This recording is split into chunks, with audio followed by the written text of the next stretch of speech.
साल था 1962 जब एक 25 साल का नवयुवक national radio and electronics company limited Andheri Mumbai के ऑफिस पहुंचता है। 9 साल के बाद उसी कंपनी का डायरेक्टर इंचार्ज बन जाता है और एक दशक के बाद बन जाता है चेयरमैन ऑफ टाटा इंडस्ट्रीज़।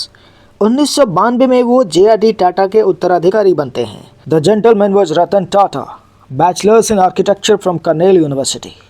रतन टाटा में भविष्य की संभावनाओं को पहचानने की अद्भुत क्षमता थी। उन्होंने लिबरलाइजेशन के दौर को एक मौके की तरह आइडेंटिफाई किया और 1991 में टाटा ग्रुप की रीस्ट्रक्चरिंग शुरू कर दी। उन्होंने इस रीस्ट्रक्चरिंग यानी कि विस्तार के क्रम में टेटली टी, डाइवू, सोरस स्टील और जैगुआर लैंड रोवर जैसी अंतर्राष्ट्रीय कंपनियों को अक्वायर किया। मिडिल क्लास के लिए सबसे सस्ती कार टाटा नैनो बनाने का आइडिया भी उन्हीं का था। रतन टाटा के चेयरमैनशिप में टाटा ग्रुप ने एक्सपेंशन करते हुए cement, textiles, cosmetics, software, telecom, finance and retail जैसे सेक्टर्स में भी मजबूती से कदम रखा। एज ए ग्रुप चेयरमैन 21 साल तक अपनी सेवाएं देने के बाद जब दिसंबर 2012 में रतन टाटा अपनी पोजीशन से रिटायर हुए तो टाटा ग्रुप का रेवेन्यू फाइनेंशियल ईयर 2011-12 में सर्वाधिक $100 बिलियन से अधिक था। रतन टाटा को 2008 में highest civilian honour Padma Vibhushan से भी सम्मानित किया गया था।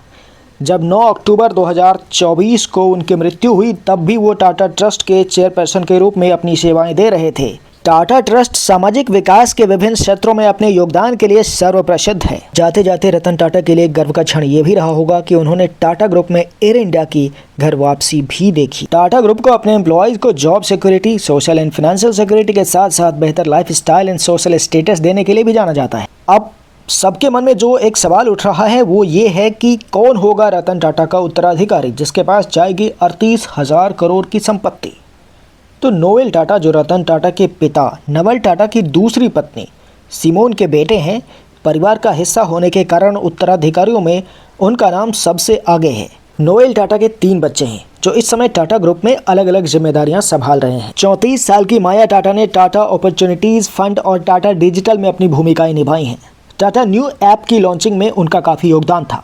32 साल के Neville Tata Tata Trent limited में प्रमुख हाइपर मार्केट चेन स्टार बाजार को लीड कर रहे हैं। वहीं 39 साल की लिया टाटा टाटा ग्रुप के हॉस्पिटैलिटी सेक्टर को देख रही हैं। साथ ही ताज होटल्स, रिसोर्ट्स एंड पैलेसेस को संभाल रही हैं। वे इंडियन होटल कंपनी की भी देखरेख करती हैं। इस बीच भारत के आम नागरिकों द्वारा चलाए जा रहे अभियान भारत रत्न टू रतन टाटा ने और जोर पकड़ ली है।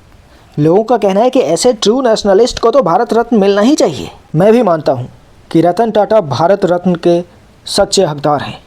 अगर आप भी ऐसा मानते हैं तो कमेंट बॉक्स में अपनी भावनाएं भारत रत्न लिखकर प्रेषित कर सकते हैं। जय हिंद। Salute to Ratan Tata ji.